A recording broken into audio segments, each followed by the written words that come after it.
The Thomson paradox.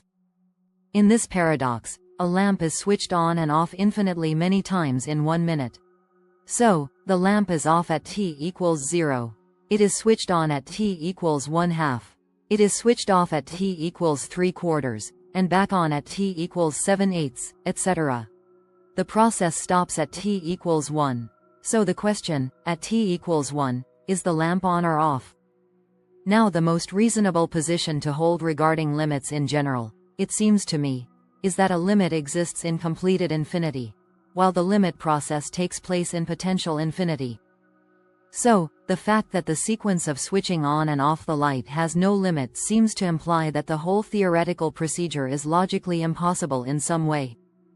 Yet, what might be theoretically impossible about it?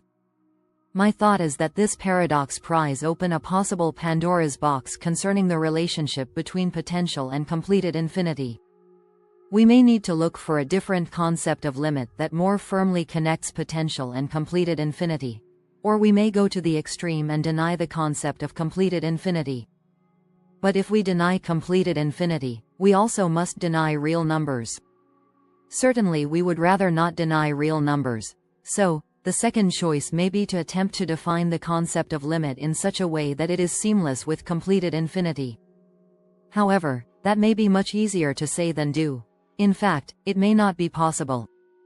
I think the last thing we would want to do is claim that the light after the unit of time is over is not always on or always off. So, we have a disconnect between the physical situation and the mathematical mechanism we are choosing to model it. I say that because at t equals 1 the light surely must be either on or off by any theoretically reasonable interpretation. Yet we are to believe the lamp is neither on nor off at t equals 1. So it seems that, perhaps, conditions are missing from the problem. It seems that we should have, at the very least, some boundary condition.